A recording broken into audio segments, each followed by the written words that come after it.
Hello, welcome again to Fair Tax Power Radio. I'm Bob Paxton. And I'm Ron Molero. And we are the Fair Tax Guys. And we're going to start today's episode with a news flash. Yeah, there Ron, you go. The president is advocating for the fair tax. Really? How is that? Well, kinda. Yeah, kinda. In response to this national health emergency coronavirus thing, the president is proposing, he started out to suspend the FICA, federal payroll tax for Social Security, to suspend that through the rest of the year.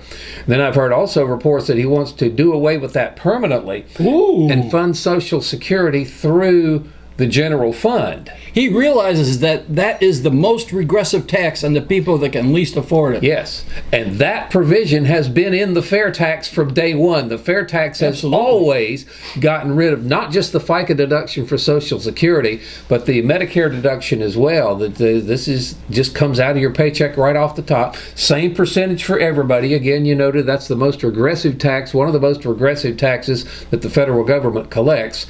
And the president wants to get rid of the Social Security FICA deduction, so that says that would give the workers a 7.2% immediate raise in their take-home pay, and will also let the employer not have to contribute their 7.2%, so that's kind of a raise for them. So if you want to do it right, Mr. President, if you're looking, that you're on the right track. But take it all the way. Yeah. H.R. 25, the fair tax, does exactly what you say you want to do. And more. And more. And I'll refer folks again to the chairman's report, Steve Hayes' chairman's report that came out this past Friday, the 13th. That deals with how the fair tax would be a much, much better way, not only to deal with this coronavirus thing, but anytime you have a national emergency where the government wants to provide relief to people that are going to get hit with something, then if you had the fair tax, very simple. You simply increase the prebate and or you decrease the fair tax rate. Yep. Boom, everybody feels that immediately. He mentions how does the reduction of the payroll tax help somebody who doesn't have a job in the first place? Yeah, exactly. It doesn't help him at all. But if you can do this better, more efficiently, and more effectively with a fair tax. So hopefully the president will be on board with a fair tax before he leaves office. Yep, the fair tax, simple, efficient, and visible. And the simple part, when you have a crisis like this, it's a lot easier to address it with the fair tax than it is with that behemoth income tax that we have now. Again, I refer you back to fairtax.org. Look at the chairman's report for the March 13th and read all about it. Okay. So all right. So now your other read all about it is your Nebraska thing from the Grassroots Corner. Yeah, Grassroots cool. Corner from March 6th of this year. Jim Bennett is the AFFT Grassroots Director. Jim.Bennett@fairtax.org. If you have anything you want to send to him. The Nebraska surprise. The Nebraska legislature is considering an amendment to its state constitution that will effectively compel a state-level fair tax. Ooh, that's good. A good idea, yeah. What is it about the amendment that would make such a transformative change happen? Well, all right, that sounds political. Where's the grassroots part of it? Okay, well, the next paragraph. But before we get to answer that, let's look at the team that brought this development about. Nebraskans supporting the fair tax has been one of our most active groups, hosting a well-attended dinner every month, meeting in Omaha, and bringing in speakers. Activists include State Director Bob Rohrbaugh, activist Floyd Zabel, or Zabel, I'm not sure, and database experts Scott Peterson and Kyle Clark. And I know from my own interactions, these guys are very, very active. All right, and it goes on to talk about how they brought this about. I don't want to dwell too long on this, but this is a big development in Nebraska, and so I encourage you to read about it for yourself. If you're not getting the Fair Tax Friday that's sent out, of course, every Friday, it's an email, then you should go to fairtax.org and sign up to get these emails. They will not sell or share your contact information with anybody. You will not get spam because you signed up at fairtax.org.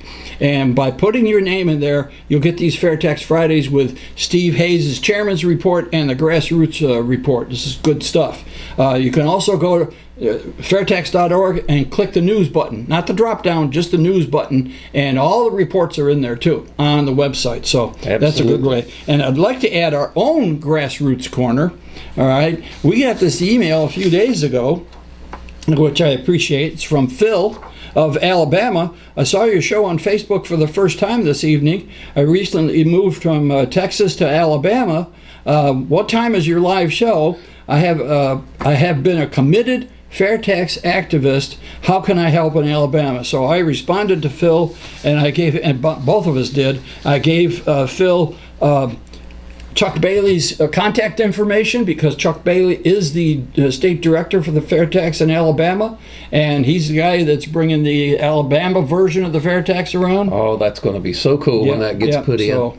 So thanks, Phil, for contacting us, and I hope you got our emails in reverse. We never know if these emails actually get through, you know. I hope so. If you'd like to contact us, thefairtaxguys@gmail.com is our direct email address. Of course, you can leave a question or comment on the Facebook page of the Fair Tax Guys, and all that works.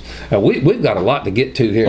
As Jerry Reed would say, a long way to go and a short time to get there on today's Fair Tax Power Radio. I forgot to set my timer again. Well, mine's running, and our Miss Producer is running as well, so I think we'll be good. Okay. But it's time to look at Congress.gov again. Yeah. They have got some stuff. I'll be nice and say they've got some stuff. And I think stuff is a good description. Has been introduced to Congress here recently. You do the search. We do this all the time. You go to Congress.gov. They got a little search function at the top. Put the words Internal Revenue Code in quotation marks there, and see how many hits you get back. As of our recording session today, it's 1,443. And I like this one, H.R. 6233, to amend the Internal Revenue Code to provide a tax credit for taxpayers who remove lead-based hazards. Yeah, so we got to put that in the tax code. I mean, it's people understand that lead is dangerous, like lead paints and so forth. And do we need to include this in the tax code? Or should we just keep informing people lead is dangerous? I don't know. You can get a job at a target range getting the bullets out of the bullet trap at the end of the range down there. You can go gather a lot of lead that way. Yeah, that's right. Another one, H.R. 6185, to amend the Internal Revenue Code to impose an excise tax on the extraction of certain water, just certain water now. You have to be in the right congressional district. Extraction of certain water for bottling and for other purposes. So they're interfering with a small business with this proposed tax change. By the way, before he continues there, I counted up, as of today that we're recording, the Congress has been in session 160 days, and that means that the 1,443, that's 9 proposals per day. It's actually dropping a little bit, but it's still 9 proposals each day that they're in session to change our tax code. All right. Do you think that's a good thing? I don't. No. I got 2 more real quick I want to get to. H.R. 6126, to amend the Internal Revenue Code to allow the transfer of a silencer at the end of a 90-day period, beginning with the application for such transfer. So now we're dealing with firearms accessories in the tax code. Yeah. And this is one, coming from New York, you'd appreciate this one, because this one comes from a New York representative, H.R. 6122, to amend the Internal Revenue Code to allow a credit against tax for bridge tolls. You know what? It is a deductible expense for truckers. I mean, my wife and I did that, and believe me, the bridges around New York City are very expensive, okay? But for individuals, just going back and forth, I mean, why is that a deductible expense? And if that becomes a deductible expense, how about gasoline? Isn't that a deductible expense? No, this is nuts. How about parking tickets? Yeah, how about parking tickets? Yeah, which I got one while I was delivering in New York City. Yeah. Just one? Okay. Yeah. All right, moving right along here. Yeah. We talk a lot about our buddy Jade Wally. Yeah. And he brought our attention to an article that was in The Hill not long ago. Let's see if we can scroll back up to the top of it. It has a date on it. Yeah, it is It's written in small print. March 3rd. There it is, March 3rd. March 3rd of this year. It's saying, written by Jonathan Williams. Give credit to the author. But we did a show last summer, How Money Walks. We looked at an article of how tax policy affects the wealth coming into or leaving a state and population coming into and leaving a state. Yep. And that's episode 169 last July if you want to go back, but not now. Wait till after the show. Yeah. So that was kind of the economic impact of tax policy, where low tax states attract population and attract money, and high tax states drive it out. This article from the Hill is more like the political implications of tax policy. Well, this is interesting. I think the heart and soul of it here that we're looking at is these are projections, of course. The 2020 census is just underway now. I got my form yesterday. Yep. And but they are projecting what the 2020 census is going to find. Of course, those census figures determine how many seats in the House of Representatives each state has. Yeah, they do. So they are. So if you're gaining population, you not only gain money, you gain representation in the House of Representatives, and if it's going the other way, you lose representation. Yep. And they're People saying that the voting with their feet. And big surprise here. They're saying the state population changes that will affect the official apportionment. The biggest winner, Texas, who just passed a constitutional amendment prohibiting a state income tax. They don't want any of that. They say Texas is projected to gain 3 seats. Florida is supposed to be +2. Yeah. Now, to give you an idea of the number of people that are moving from the high tax states to the low tax states, or actually from the income tax states to the consumption tax states, they said 367, this is an estimate for 2019, 367,215. You divide that by 365, 1,006 people are moving into Texas from income tax states every day. And here in Florida, the number is 233,420, and that turns out to be 640 a day. 640 people a day are moving to Florida from the income tax states to a consumption tax state. Yeah, this article says other states that are likely to gain a seat, all of these are +1: Arizona, Colorado, Montana, North Carolina, and Oregon. And these states are likely to lose seats. And I'm surprised to see this one. Alabama's on the -1 list. That will change when the Alabama fair tax comes I was in. surprised to see that too, but that might be a reason that they're in, that there's such a concerted effort in Alabama to get rid of their income tax and go with a consumption tax. All of these are -1. California, for the first time in the history of the state, California is expected to lose a seat in the House of Representatives. Illinois down 1, Michigan -1, Minnesota, New York, who else is there? Ohio, Pennsylvania, Rhode Island, and West Virginia. Yeah. These are 2020 census projections that those states will lose representation in the House of Representatives. So if you want to gain political clout, do what Texas did. Ensure that your state will never have a state income tax. Yeah. And people will come. Yep, and they're, Texas, Florida, Tennessee, and several others and so forth, we don't have an income tax. Now, here in Florida, there is an income tax on corporations, 5.5%, but on individuals, no. All right, no. And so you can see what's happening.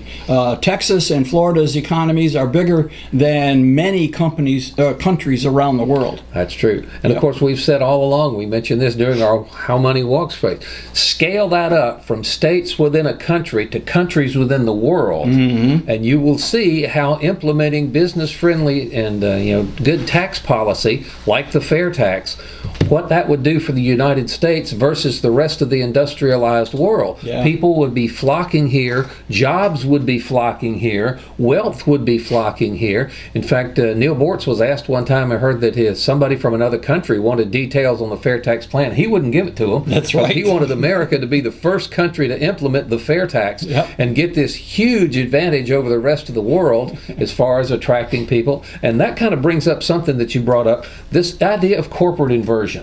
Oh, yeah. How many companies have left the country and goofed offshore simply seeking more favorable tax treatment? And you got one that was astounding. I mean, one that's been around, since before the Civil War is threatening to leave. Yeah. This is from Bloomberg, March 2nd of 2017. Pfizer has been a U.S. company since a German-born chemist by that name opened a red brick laboratory in Williamsburg section of Brooklyn in 1849. Yeah, okay? Pfizer, this is the pharmaceutical company. Yeah, its roots go back to 1849. In 2015, it proposed to become Irish. Yeah, it wanted to do. Pfizer would have been by far the biggest to try to join the trend, that is, corporate inversions, which has provoked a political backlash. Well, why do companies engage in corporate inversion? Corporate inversion means they become, there's several ways to do it, but their home base, their main office, is now located in a different country. Why do they do that? Because the other country makes it less difficult for them to deal with their taxes. Less difficult as in lower taxes. Confiscates less of their money. Of course, we've mentioned here on F2PR a lot how the compliance costs, what you have to pay tax attorneys, what you have to pay your accountants, the time and effort you have to spend just to comply with the tax code over and above your tax liability, and how all of those costs make it more cumbersome, make it more difficult to do business, and end up costing the customers of those companies. That's right. The people who buy their products and services are the ones that actually pay those taxes, because those costs of doing business are passed along to the retail consumer just like any other cost of doing business. Materials, labor, any of that goes on right to your pocket and mine when we buy something. And so you have to laugh at these politicians. They get there and they pontificate about how unpatriotic it is for this company to leave America and not pay their fair share of taxes, without mentioning the fact that at one time anyway, before the Tax Cuts and Jobs Act, America had one of, if not the highest corporate income tax rate in the civilized world. Mm-hmm. And corporations are they're made up of people, and they're going to act just like the people that run them. And if you've got a choice of being in location A, who's going to confiscate 39% of your money, or location B that's only going to take 10%, where are you going to go? It's the same concept as the people voting with their feet and moving from the income tax states to the consumption tax states. All right, the same idea, except this is being done on the part of large corporations. Now, mom and pop corporations can't do this. Small corporations, but the big ones can. All right. But what's funny is these politicians that are railing against these companies leaving American shores in search of better tax treatment wouldn't think twice about shopping at the Walmart way across town if they can save money, as opposed to other stores right or closer to them. You shop where you can save the most. It's that simple. Yeah. You want to keep as much of what you earn as possible, and the beauty of the fair tax lets you keep everything. That's right. 100% of what you earn, minus, of course, if there's a state income tax, they'll get a hold of it on that. But the fair tax eliminates federal withholding entirely. It eliminates the FICA deduction that the president wants to get rid of. It eliminates the Medicare deduction. You bring home everything you earn without Uncle Sam taking a dime of it off the top with a fair tax. And I don't understand why more people are not out there demanding that system. Yeah. Now, what does this corporate inversion amount to? Well, this is a report from September 2017 from the Congressional Budget Office, an analysis of corporate inversion. It's an 18-page document, but there's one paragraph that stood out to me. How much do companies benefit from inversions? Among companies that inverted from 1994 to 2014, that's a 20-year period, all right, and reported positive income in the financial year for both before and after the inversion, the amount of worldwide corporate tax expense reported on their financial reports fell by $45 million in the financial year after the inversion. So is there any wonder that they're doing this corporate inversion? They're saving gobs of tax money. And not to mention, as Bob already mentioned, the compliance costs, which very often are worse than the actual tax itself. So they're saving all kinds of money by moving their corporate headquarters to another country. So rather than pontificating about how unpatriotic it is for these companies to leave and not pay the corporate income tax, why don't you just set tax policy that makes staying in America the most economically feasible thing that they can do? Yeah. You've got an incredible list there. 10 companies who have left the U.S. and largely because of tax policy. Yep. This was published in CNBC by Chris Morris in April of 2016. America has lost the right to call a lot of iconic companies its own over the past several years, whether through overseas acquisitions or inversion deals in which a U.S. company reincorporates overseas following the purchase of a foreign company. Names many people grew up with have flown the coop, all right? But that could be changed. Well, anyways, when it comes to corporate expatriates, the cost in jobs, it isn't so much the cost in jobs, it is the tax revenue. All right, here's a list of 10 of them. Burger King. Burger King now has its corporate headquarters in Canada. Okay, so it would be Burger King A. Yeah, okay. I guess. Okay. Unless you're in the French-speaking part of it, and I have no idea how to do that. Budweiser now has its corporate office in Belgium. Medtronic, which is a medical supply equipment company, they moved to Ireland. Purina Dog Chow, Switzerland, they're now based in Switzerland. McDermott, which is one of the earliest ones, it's a huge construction company. It's not, an everyday term, but the larger companies know it. McDermott Construction Company, they now are located in Panama. Seagate Technology, if you're involved with computers at all, Seagate is one of the few companies that makes hard drives, okay? They're now located in the Cayman Islands. Good Humor, ice cream, the staple of life. Good Humor is located in the United Kingdom. Frigidaire, making appliances, Sweden. And Actavis Allergan, drug company, Ireland again. And Lucky Strike, England. So there's some huge companies that are no longer located in the States. And I would bet you at least 9, if not all 10 of them, would come back in a heartbeat if they had the fair tax and did not have to deal with corporate income tax at all. Absolutely. There have been surveys that said major international corporations, a lot of them would build their next facility here, and the majority of them would move here entirely. And this is the part that gets me. Again, our point for this is that this would go away with the fair tax, okay? Because the fair tax eliminates the corporate tax. All right, remember, corporations don't pay taxes. It is a cost of doing business. It is a cost that is pushed onto their consumers, their employees, and their shareholders. It's people that bear the cost of the corporate taxes every time. Okay, now here's, you can guess what this person thinks. 5 examples of scandalous tax inversions. Are tax inversions illegal? No, they're perfectly legal. All right, and they're trying to escape. And it's human nature to do it if you have the chance. Yeah. So, anyways, this is by Alexandra Roseman, Alternet. April of 2016. On Tuesday, so this is April of 2016, before the election. On Tuesday, President Obama took the opportunity of the recently released Panama Papers to discuss the actions his administration is taking to combat overseas tax inversions. I got an idea. Get rid of the income tax if you want to really combat it. That article referencing President Obama, so that's 2016 was the date on that. But exactly. The principle is the same.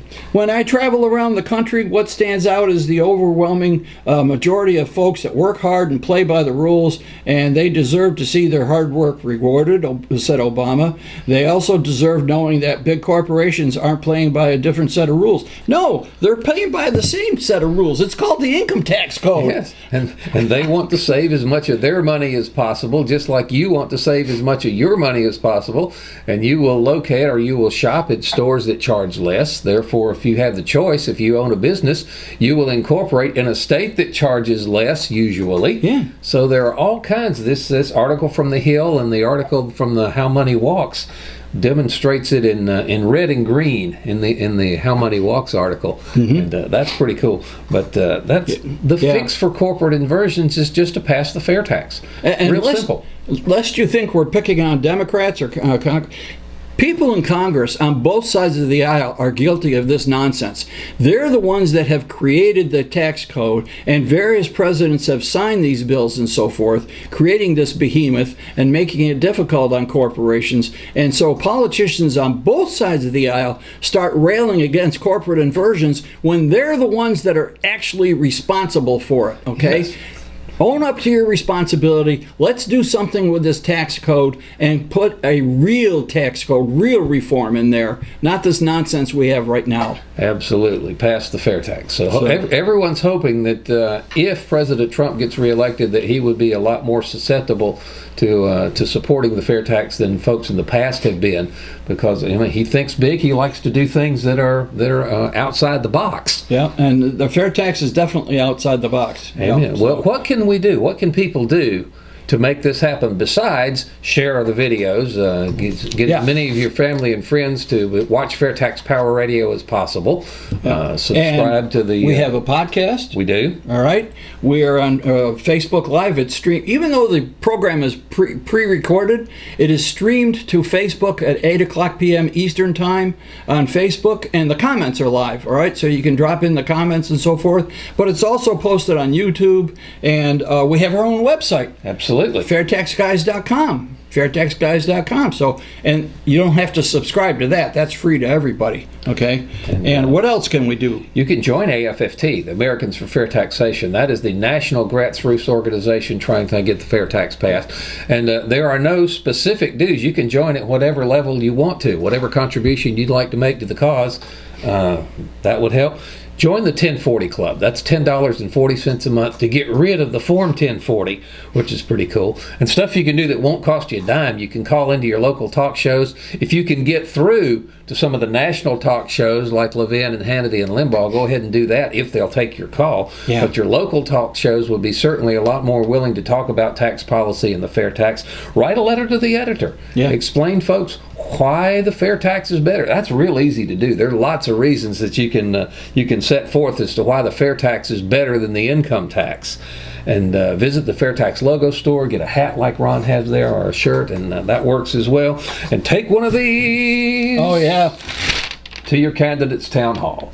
Yep. For those of you that are listening and not watching, one of these is a scrolling banner. You just spring-loaded, you pull it apart, and it says fair tax. And that works pretty cool. These things are great. And So that's the sound you hear every time. They're mandatory. That's mandatory, right? It Got to is. take that to your town hall. It is. All right. Well, I'm afraid that's just about all the time we've got for this edition of Fair Tax Power Radio. Thank you so much for listening and or watching, whichever the case may be. And until we meet again, I'm Bob Paxton. And I'm Ron Malero. We are the Fair Tax Guys, reminding you once again that the fair tax is the only truly fair tax, and once you understand it, you'll demand it. Hey, it's the Fair Tax Guys again, talking about the Fair Tax Logo Store. FairTaxLogoStore.org. FairTaxLogoStore.org, where you can get, you can buy a shirt like this, you can buy a hat like this, and in the shirt, I don't think they actually come with the shirt. You'll have to buy these separately, okay? The prebate cards, basic information about the fair tax on one side, and the prebate schedule on the back side. That's the new 2020 schedule. Yep. They're yep. And we have these palm cards, which this is political season, and all the candidates have these. Well, we have them too for the fair tax. All right, good information, and they come in packets. I believe there's packets of 100. We have beautiful new yard signs. Okay, they're about 6 months old, but with great looking yard signs. All right. Anyways, there's pens, there's mugs, there's all kinds of things. Please go to fairtaxlogostore.org and look through the pages there. There's a lot of stuff there. Certainly you'll find something. FairTaxLogoStore.org. FairTaxLogoStore.org. Thanks a lot, and go Fair Tax.